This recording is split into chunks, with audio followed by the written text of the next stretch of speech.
So I just wanted to do a quick unboxing of the Galaxy S10, which is Samsung's latest handset. I know it's pretty late compared to pretty much every other channel, and I've also not really updated much over the last couple of months because I've been very busy with other interests and stuff.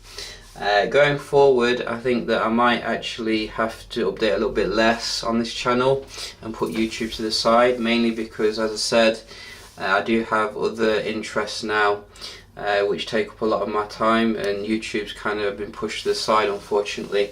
But as I said, I will update now and again, particularly with phones which do interest me, particularly with phones which are more affordable, because a lot of these handsets nowadays are very expensive, and I don't really think they're bringing that much new to the table. I did want to check out the S10. It does look like it's a pretty nice phone. I will be checking out the bug-eyed Nokia 9 as well when it comes out later in the month. But as I said, updates will be less frequent, shall we say, than I did do in the past. I'm in kind of like a retirement kind of mode when it comes to YouTube. I think I've pretty much said all I've got to say. And it's best to let some younger blood take over now, because there's loads of tech channels that have come out and they all do some fancy stuff, the graphics a bit better than me, so I'm sure you won't be lacking really. But yeah, with that out of the way, let's just see what this one brings to the table. So I have been using the Note 9 and the OnePlus 6T mostly as my main phones, and I've been very happy with them.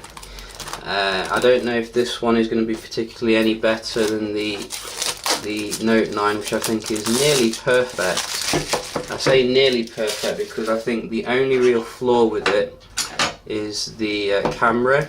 When you're coming from the Pixel and the Huawei P20 Pro, the camera is a little bit less, shall we say, reliable on recent Samsung phones. I mean, it's good, don't get me wrong, but I think they have fallen behind with all the AI technology, which I used to criticize quite a lot actually, but I've really enjoyed the latest Pixel and Huawei phones when it comes to that. You can tell I've not really unboxed the phone for a while here, struggling with getting this label open, but we will get there eventually. So here we do have the device, as you can see. Very nice looking handset. Obviously you can get the cheaper version, the E version or the Plus version, but I think the regular version should be enough for me. I did actually also get a white version, as you can see. You can get different colours obviously, but I don't think I've ever had a white Samsung flagship for quite a while, so you can see here it looks very nice and uniform. Not a massive departure when it comes to the design though, still coming obviously with the kind of curved build quality. You also have the hole in the front thing, which might take some getting used to. I think I prefer the cleaner kind of design on the Note 9 when it comes to the selfie cam, but you might get used to it. You have a charger here. You have a nice set of earphones as well, as you can see, AKG. And what do we have in here? You have a charging cable and adapter, so standard stuff. When it comes to the box, we can just power it up and see how it looks here.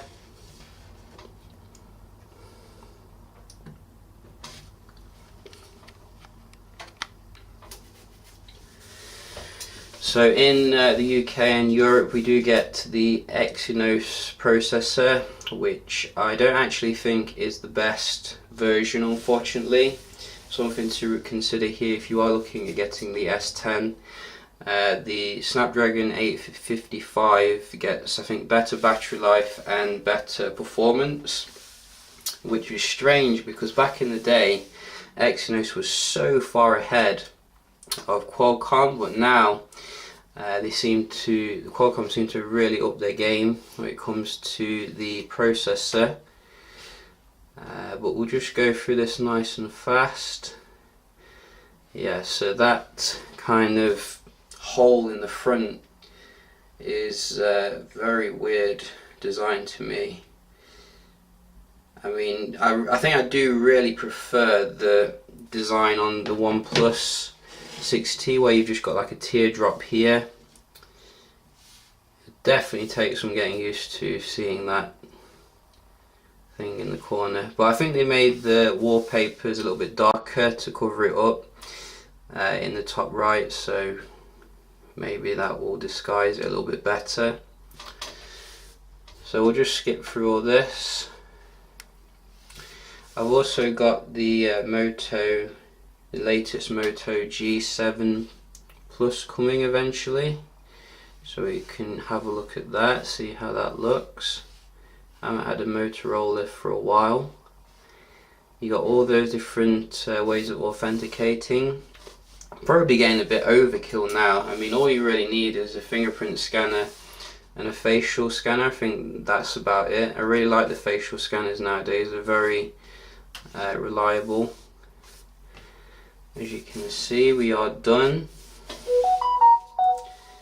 And this is the interface. Looks very Samsung-y. I think you have the latest One UI, although it's not really that new to me because I've been using it with the Note 9, which they did manage to update very fast. But you have some nice new sounds that you can hear. Let's have a look then what the Android is in the settings. So about phone, status, whoops, so software. So you got your Android 9 here with your One UI 1.1. So you are all up to date. How often they will update it, that it remains to be seen. I think a lot of other manufacturers have been really, destroying Samsung when it comes to software updates. But the UI looks very nice, as you can see. It looks very kind of airy. Can't see too many in the way of frame drops straight away. Just going into stuff. Do wish we did have the Qualcomm over here though, because we are paying such a huge amount. You would like to have the best kind of processor, but I think obviously you can import it if you want the best one. And these are the display options, so you can go to the really high res display. So like the Vivid, so that should make it even sharper and nicer. Yeah, that is a really fantastic display. I can definitely see they've made effort there when it comes to upping the display quality, which is good. So I will compare this handset to some of the phones like the Note 9, OnePlus 6T, etc. See if it's worth paying a little bit more for here, and see if you do get some good value for money. It looks like a nice phone overall. If you want to see something in particular, do let me know and I will certainly try and check it out. Let's just see the camera UI. So let's try and take a photo of something. So as I said, Samsung cameras are really good, but I think Huawei and Google Pixel is among the best you can get right now, at least to me anyway. It just seems that Samsung's fallen a little bit behind when it comes to the raw quality. You can see here a little bit blurry, but I'll definitely check it out, see when I'm out and about, just see how it is. In general, I think the UI is definitely still better on Samsung phones when it comes to the camera. Lots of different modes here. But yeah, just a quick little video here checking out the S10. Obviously a little bit late, but you know, better late than never. Hope you enjoyed the video, and I'll see you in the next one. Cheers.